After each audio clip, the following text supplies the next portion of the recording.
Tok natin. Yan yung makita nyo, napakadami. Lumiliit, paliit ng paliit yung screen at kung makita nyo para siyang gateway or portal. Tumatagos yung camera na parang salamin at paliit ng paliit yung square na nakikita nyo.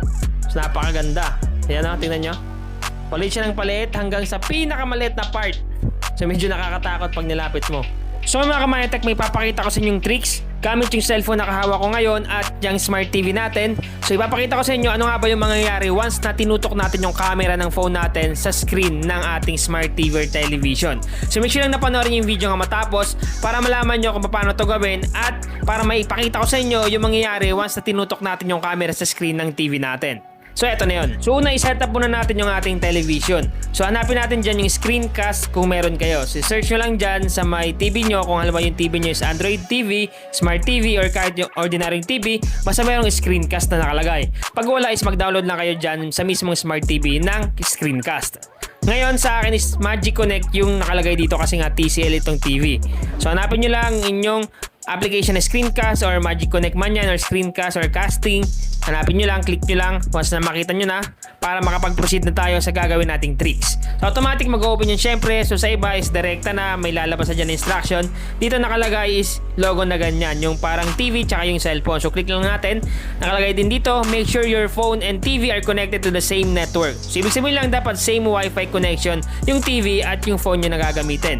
Then sunod sabi dito, search and connect the Smart TV Pro. So sa akin, Smart TV Pro yung pangalan. So sa inyo, hanapin nyo na lang yung pangalan nyo dyan kung paano i-connect. So may instruction naman dyan, sundin nyo na lang.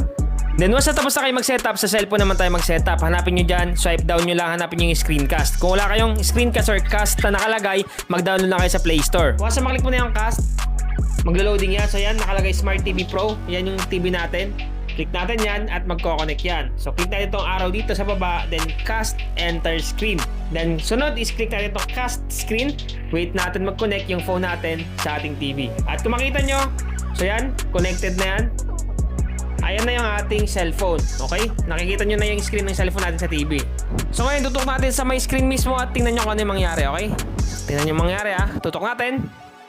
So yan, kung makita nyo, dumadami, paliit ng paliit yung screen ng ating phone hanggang sa pinakamaliit na part is nagke-create pa siya. So napakabangis kung mapapansin nyo. Ganyan yung resulta pag tinutok mo yung camera tapos naka-screencast yung cellphone natin sa mismong television natin. Pero pag tinutok mo dito sa ordinary lang, makita nyo is okay naman. Pero pag tinutok mo rekta sa screen, tutok natin, yan yung makita nyo, napakadami. Lumiliit, paliit ng paliit yung screen at kung makita nyo para siyang gateway or portal. So napakaganda. Yan o, tingnan nyo. Paliit siya ng paliit hanggang sa pinakamaliit na part. So medyo nakakatakot pag nilapit mo. Kasi nga isipin mo na lang parang salamin yan. Tumatagos yung camera na parang salamin at paliit ng paliit yung square na nakikita nyo. Pero pag inalis nyo, normal lang na TV yan. Pero pag nilapit nyo, dumadami siya ng padami. Okay? Dumadami siya ng dumadami hanggang sa paliit ng paliit ng paliit hanggang sa parang daanan na siya or portal kung saan man niyang patungo. So ganun gawin itong ating tricks ngayon using cellphone and TV via screencast. So sana may natutunan kayo ngayon. Once again, Mindtech PH, thank you and God bless all.